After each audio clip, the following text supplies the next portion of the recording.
Buenos días, colegas, maestros y maestras. El día de hoy estamos resolviendo el cuadernillo de evaluación docente en el proceso de nombramiento 2018, preparándonos para la evaluación docente del año 2021. Muy bien, estamos resolviendo lo que son el texto número 3, ¿no? Muy bien. Preguntas de comprensión, ¿verdad? Estamos resolviendo las preguntas de comprensión y estamos en el texto número 3. Muy bien, queridos colegas, vamos a ir analizándolo este textito. Ahora que hemos subrayado, vamos a ir viendo. Son las ideas secundarias y las ideas principales, ¿verdad? La idea principal y las ideas secundarias. Muy bien, colegas, aquí tenemos en el texto número 3 y tenemos la idea principal, ¿verdad? Vamos a iniciar en todo caso ya con la resolución de este texto número 3. ¿Listo? Dice, una característica de nuestros tiempos es la fe en el mercado como mecanismo para la asignación de bienes y servicios. El motor de la libre competencia induce a la innovación. Ahí tenemos la idea principal, ¿no? Todo el texto nos va a hablar en torno a ¿qué? A la libre competencia, ¿no? Que induce a la innovación, ¿ya? A la mejora continua y a la eficiencia en el uso de los recursos. Todo esto redunda en avances en la productividad. Con estos argumentos, el Estado redujo su participación activa en los mercados en las últimas décadas. Los resultados han sido positivos en múltiples áreas. Ahora, párrafo 2. El fervor ha llevado a muchos a creer que cada vez más ámbitos de intercambio social pueden beneficiarse con la llegada de la libre competencia. Un ejemplo es la educación. Ahí está el tema principal, colegas. Ya estamos viendo el tema principal, ¿no? La libre competencia y exclusivamente hay que ver en el sector educación, en la que el Estado ha tenido algunos resultados desalentadores. Pero aquí es donde el entusiasmo por la libre competencia induce al error. Querer mejorar la educación desde esta perspectiva es ignorar que el servicio educativo tiene muchas particularidades. Es muy diferente a un servicio comercial típico en el que se realizan transacciones en libre competencia. Fundamentaré esta idea realizando una comparación entre el servicio educativo y un servicio típico, como el que se ofrece en un restaurante. Vamos, acá lo que estamos viendo son ideas secundarias. En primer lugar, existe una diferencia relacionada con la disponibilidad de información sobre la calidad. Esta es una idea secundaria que va a ser abordada en este párrafo 3. Listo, dice, del servicio. Los comensales pueden informarse fácilmente sobre la calidad de los restaurantes. Las características de un buen restaurante son conocidas: calidad de los ingredientes, higiene, etc. Pero con la educación sucede algo distinto. Una parte de la calidad puede observarse y medirse: aprendizajes curriculares en lengua y matemática, por ejemplo. Pero también hay una parte fundamental que no es fácil de medir, como los aprendizajes referidos a las habilidades socioemocionales, valores, actitudes. Además, la información sobre la calidad educativa es mucho más compleja de interpretar para aquellos hogares menos favorecidos, personas que viven en condiciones de pobreza o no escolarizadas. Ahora veamos, en el párrafo 4. En segundo lugar, encontramos una diferencia en el tiempo que toma conocer los resultados del servicio. Ahí tenemos otra idea. Apenas sale de un restaurante, un comensal tiene una idea bastante clara de la calidad del servicio que recibió. En educación, en cambio, los resultados del servicio se conocen mucho después de que se ha decidido optar por él. Una parte de la calidad se revela inmediatamente, pero parte de ella, quizás la más significativa, en el futuro. Si un colegio no hizo un buen trabajo preparando a sus estudiantes para enfrentar sus vidas universitarias o profesionales, Ellos no podrán identificarlo sino cuando sea tarde.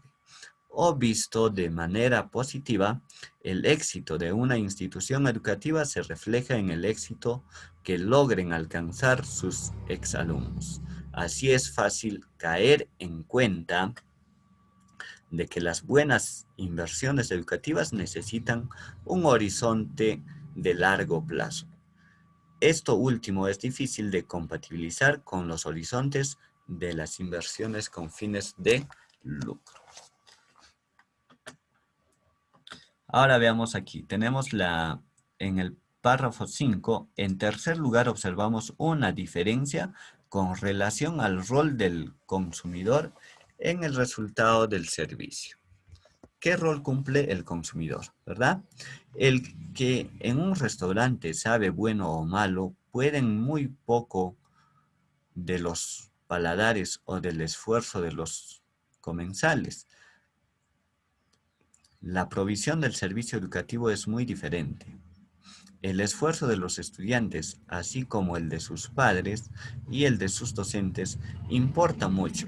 Y en esa línea, los otros consumidores también juegan un rol para el comensal de un restaurante estándar. Poco importa si el sujeto de la mesa vecina prefiere arroz o papas fritas, o si tiene ideas conservadoras o liberales.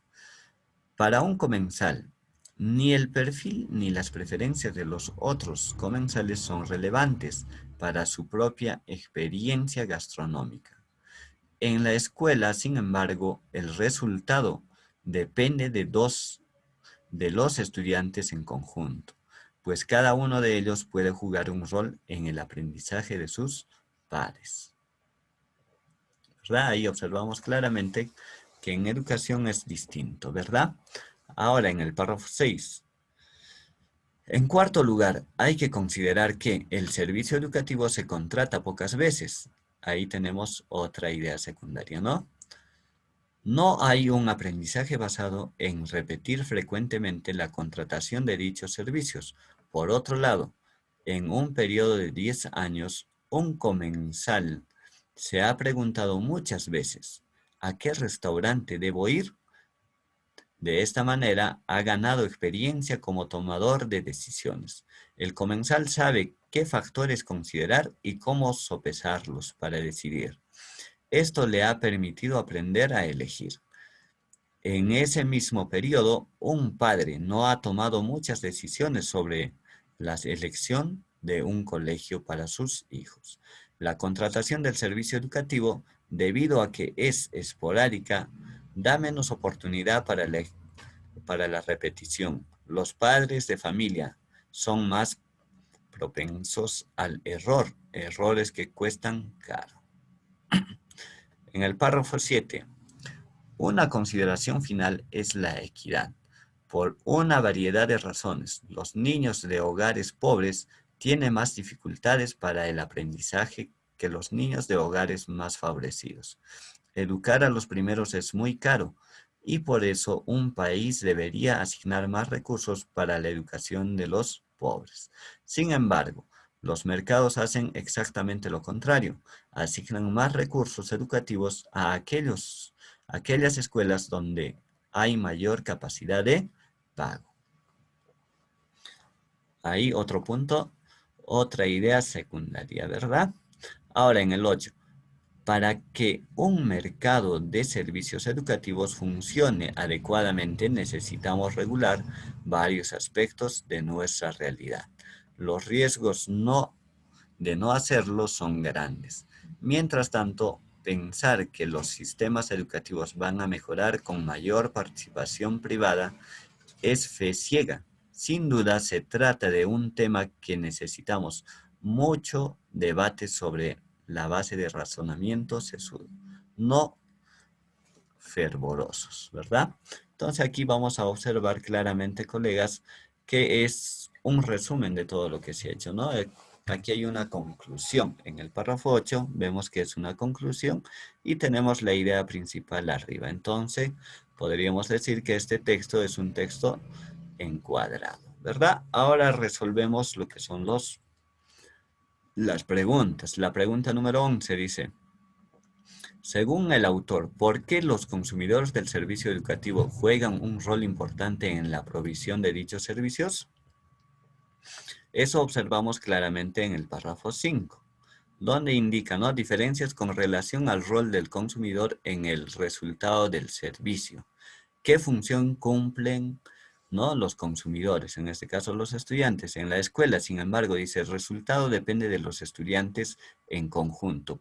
Cada uno de ellos puede jugar un rol en el aprendizaje de sus pares, ¿no? Mucho va a depender de ese aprendizaje, ¿verdad? Del intercambio de sus experiencias. Ahora, veamos aquí. La alternativa A dice, ¿no? Porque el aprendizaje en la escuela depende en buena parte del esfuerzo de los estudiantes y de cómo interactúan entre ellos, ¿no? Según el autor, ¿por qué los consumidores del servicio educativo juegan un rol importante? Porque el aprendizaje en la escuela depende en buena parte del esfuerzo de los estudiantes y de cómo interactúan entre ellos. Nuestra respuesta podría ser la A, ¿no? La B, que dice, porque los estudiantes que cuentan con mayores recursos económicos reciben un mejor servicio educativo. Ahí no habla de una interacción de los consumidores, ¿verdad? No se ve eso. Ahora, sino más bien de un aspecto económico. Porque la eficiencia de una escuela se ve reflejada en el éxito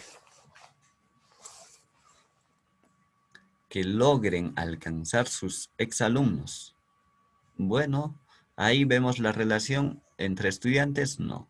Profesor, aquí vemos la relación, ¿no? ¿Por qué los consumidores del servicio educativo juegan un rol importante? Ahí está en la alternativa A, colegas, ¿no? Muy bien. Ahora tenemos la pregunta 12. ¿Cuál de las siguientes afirmaciones se puede concluir a partir de lo sostenido por el autor? Ahí vamos a ir observando, ¿verdad? ¿Cuál de las siguientes afirmaciones se puede concluir a partir de lo sostenido por el autor? ¿Es sencillo medir el desarrollo de las habilidades socioemocionales de los estudiantes? Claro. Él dice que es sencillo medir. No, es compleja, ¿verdad? ¿El mercado se encarga de asignar más recursos educativos en zonas menos favorecidas? Bueno, vemos lo contrario. Cuando estamos privatizando la educación, es todo lo contrario, ¿verdad? Evaluar la calidad de una escuela es más complejo que valorar la calidad de un restaurante. Bueno, eso podríamos decir que es la C, ¿verdad? Aquí sí está, ¿qué estamos haciendo? ¿Cuál de las siguientes afirmaciones se puede concluir a partir de lo sostenido por el autor? ¿No? Estamos concluyendo en esto. En evaluar la calidad de una escuela es más complejo que evaluar la calidad de un restaurante. ¿Listo? Muy bien, colegas. Entonces continuamos con la pregunta número 13. Bárbara leyó el texto y realizó la siguiente observación. El autor utiliza varios ejes de comparación para contratar el servicio que brinda una escuela con el servicio ofrecido por un restaurante. ¿Cuál de las siguientes alternativas no es uno de los ejes de comparación utilizado por el autor? ¿Cuál de ellos no es un eje de comparación? A ver, la frecuencia con la que se contrata el servicio es un eje de comparación. Comparamos, ¿no? En que los restaurantes se contrata permanentemente y que en el sector educación se contrata no muy a menudo, ¿verdad? El nivel de innovación en la presentación del servicio.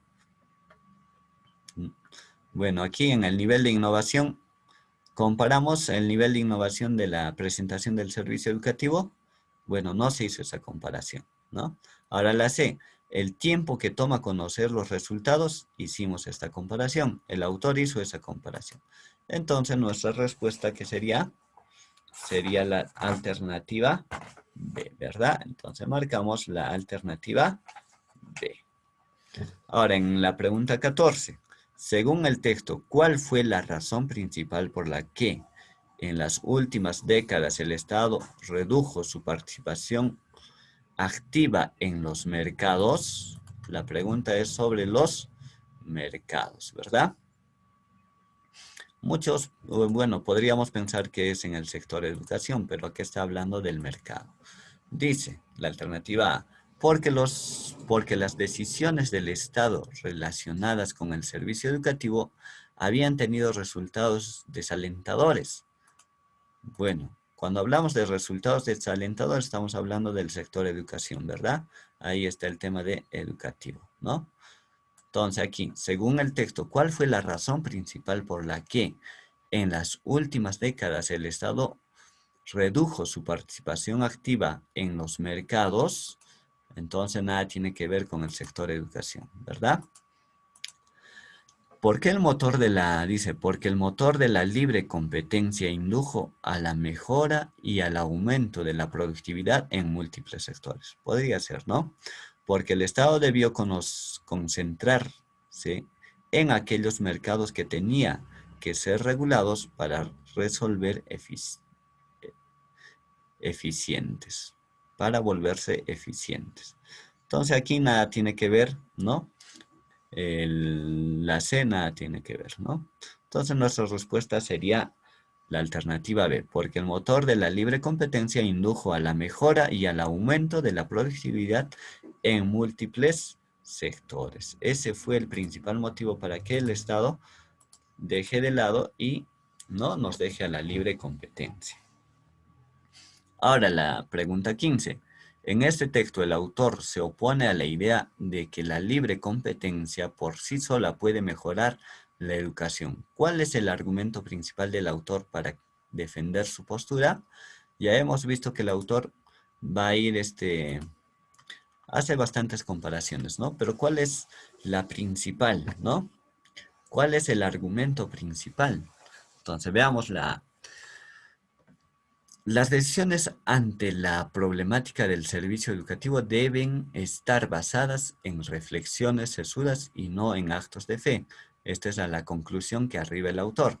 Existen fuertes diferencias entre el servicio educativo y el servicio de comida con relación a la disponibilidad y complejidad de la información sobre el servicio. Esta es una comparación que ha realizado, ¿verdad? Está basándose solamente en una comparación pequeña. ¿Listo? Ahora, la C, las propuestas de mejorar, dice, la propuesta de mejora del servicio educativo que se realizan desde la perspectiva de la libre competencia ignoran las importantes particularidades de este servicio que este servicio tiene, ¿verdad? Entonces ahí tendríamos nuestra respuesta que es la alternativa C, ¿no? Que justamente es la que va a dar bueno, va a tener mayor argumento para poder, ¿no? Para poder sustentar su punto de vista de dicho autor, ¿no? Entonces aquí estarían las propuestas de mejora del servicio educativo que se realizan desde la perspectiva de la libre competencia, ¿no? Ignoran las importantes particularidades que este servicio tiene. ¿Listo, colegas maestros? Bueno, hasta aquí con vuestro colega maestro. Les hemos estado acompañándoles a resolver los siguientes textos, ¿verdad? Saludos a todos, colegas. Nos estamos viéndonos en un próximo video. Hasta pronto, colegas.